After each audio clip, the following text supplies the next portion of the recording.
Wabi-Sabi in modern times. The sound of rain softly echoes in the tea room. In my hands, a tea bowl radiates warmth.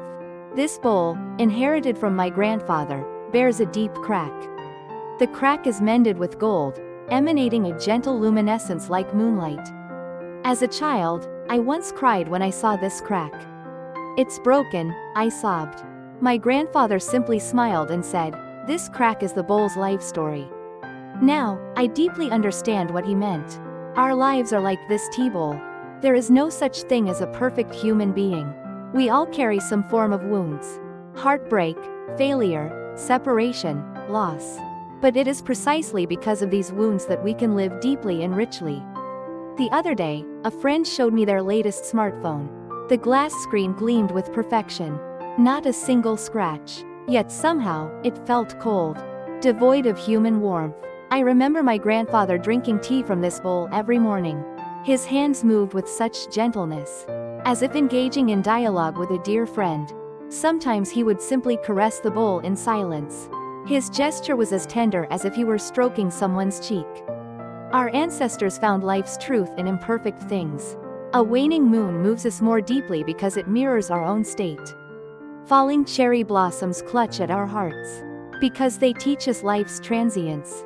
I look down at the city's night view. Brilliant neon lights, brand new products lined up in shop windows. Beyond them stands an old shopping district, quietly existing. Wooden signs still warm with age. Shop curtains that have weathered years of rain and wind. They're like the face of an elderly person, marked with wrinkles. There lies the indelible weight of time. I open my smartphone screen.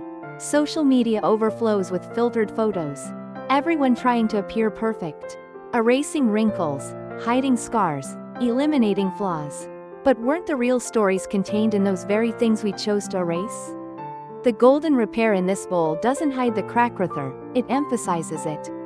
It speaks to us, it's okay not to be perfect. Even with wounds, you can continue to live beautifully. I look around my room.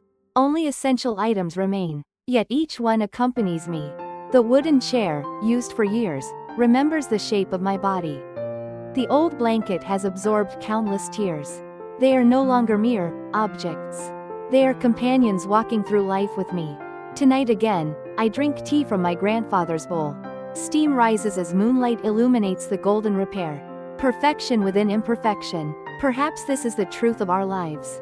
This bowl teaches me, we're too afraid of getting hurt, too averse to aging. But life is about gradually chipping away while still increasing in brilliance.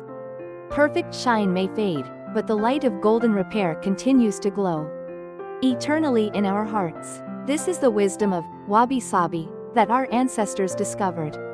It's not merely an aesthetic sense. It's a quiet guiding light that teaches us how to live life more deeply and richly.